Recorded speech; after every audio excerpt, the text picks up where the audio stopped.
friend, come on in. Whole wheat berries are packed with fiber and minerals, but most of us only think of them for flour. And grinding them at home is not always practical. Mills are expensive and hand grinding takes effort. The good news is you do not need to grind them at all. You can cook them whole. Today I am showing you how to cook wheat berries once, then turn them into a deeply savory baked pilaf that works as either a hearty side dish or a simple main. Cooking wheat berries is easier than most people expect. They cook very much like brown rice, so if you know how to cook brown rice, you already know how to cook these. Start with 2 cups of whole wheat berries and give them a good rinse. They can be a bit dusty and occasionally have a bit of chaff mixed in. Add 4 cups of broth or water. A 2-to-1 ratio of liquid to berries is a reliable starting point. In the Instant Pot, cook on high pressure for 30 minutes with a 10-minute natural release. The berries should be tender but still pleasantly chewy. If they are a bit too firm, give them another 5 minutes. Depending on how thoroughly you rinse them and how old they are, you may have a little liquid left. That is perfectly fine. We can use it in the next step. If you prefer the stovetop, bring them to a boil, reduce to a low simmer, cover tightly, and cook for 45 to 60 minutes. In a rice cooker, simply use the brown rice setting with the same water ratio. While the wheat berries cook, prepare your flavor base. Finely dice 1 onion or 2 shallots. In a large skillet, add butter, olive oil, or a combination of both, and cook the onion gently until soft and lightly golden. Add minced garlic during the last minute or 2 if you like. This amount of onion will flavor the full batch, but you can scale it up or down depending on how many berries you cooked and how prominent you want that onion flavor to be. So why wheat berries in the first place? They store well, often longer than flour. Because the bran and germ are intact, they digest more slowly and provide steady energy rather than a quick spike.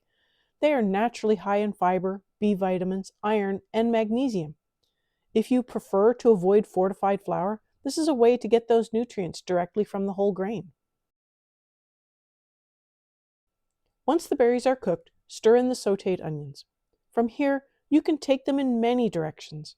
I am dividing mine into 2 smaller casseroles to show you how flexible they are. For an herbed pilaf, add fresh or dried thyme, parsley, and dill. You could also try basil with thyme or cilantro with a touch of cumin. Season with salt and pepper and stir well. If your mixture feels dry, add up to half a cup of broth or water.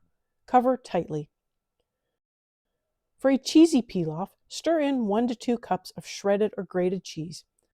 I am using a blend of Parmesan, Pecorino, and Romano, but cheddar, Gruyere, or even mozzarella would work. Season to taste.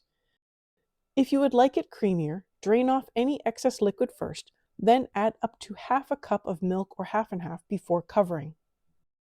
Other additions that work beautifully here: sautéed mushrooms, rehydrated dried mushrooms, lemon zest with herbs, or even cumin and chili flakes for warmth.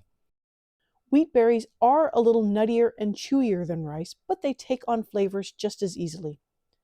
Bake at 350 degrees Fahrenheit or 175 degrees Celsius for about 45 minutes. If there is noticeable moisture, uncover for the final 10 to 20 minutes so it can evaporate. For a crisp golden top on the cheesy version, you can broil briefly at the end, watching closely so it doesn't darken too far. You might wonder if you could skip the pre-cooking step and bake the raw berries directly in the casserole. You can, but expect closer to 2 hours in the oven and occasional stirring to ensure even cooking. Cooking the wheat berries first keeps this practical. They simmer while you prepare the onions, and the final bake is mostly about marrying flavors and improving texture. What I love about this dish is that you can do the work once.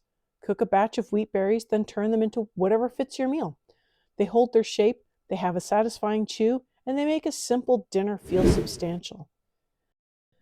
If you have had wheat berries sitting in your pantry and were not sure what to do with them, this is a good place to start.